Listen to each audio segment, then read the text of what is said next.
નમસ્કાર મિત્રો, કલરવ voice of knowledge ચેનલમાં આપ બધા મિત્રોનું સ્વાગત છે। 44,000 રૂપિયા સહાય, ખેડૂતોને સહાય। તો મિત્રો, ખૂબ જ મહત્ત્વના સમાચાર છે। આપણે વિશેષ માહિતી મેળવીએ પહેલાં આપણી ચેનલ ઉપર નવા હોય તો સબસ્ક્રાઈબ કરી લેજો। રાજ્યમાં તાજેતરમાં વરસેલા કમોસમી વરસાદથી વિવિધ જિલ્લાઓમાં ખેતીના પાકને થયેલ નુકસાન સામે મુખ્યમંત્રી શ્રી ભૂપેન્દ્રભાઈ પટેલના માર્ગદર્શનમાં રાજ્ય સરકારે અસરગ્રસ્ત ધરતીપુત્રો માટે આશરે 10,000 કરોડની માતબર રકમનું કૃષિ રાહત સહાય પેકેજ જાહેર કર્યું। તો 10,000 કરોડની માતબર રકમનું રાહત સહાય પેકેજ ખેડૂતો માટે મુખ્યમંત્રી શ્રી ભૂપેન્દ્રભાઈ પટેલે જાહેર કર્યું છે। પ્રતિ હેક્ટર 22,000 રૂપિયાની સહાય છે ચૂકવવામાં આવશે।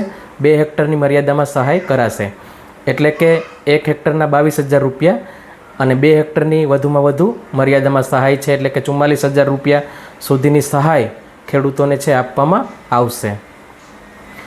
જમીન હશે એ પ્રમાણે હેક્ટર દીઠ મર્યાદામાં સહાય છે, 2 હેક્ટરની મર્યાદામાં સહાય છે ચૂકવવામાં આવશે।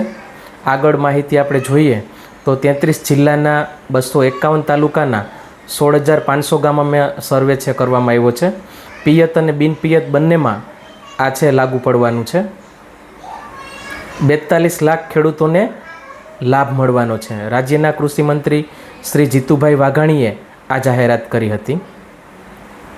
રાજ્ય સરકાર દ્વારા આગામી તારીખ 9 નવેમ્બરથી આશરે 15,000 કરોડથી વધુ મૂલ્યની મગફળી, સોયાબીન, મગ અને અડદની ટેકાના ભાવે ખરીદી પણ કરવામાં આવશે।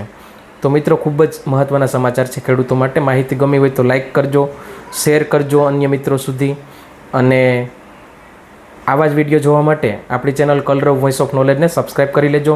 ફેસબુક ઉપર જોતા હોય તો ફોલો કરી લેજો। Thank you.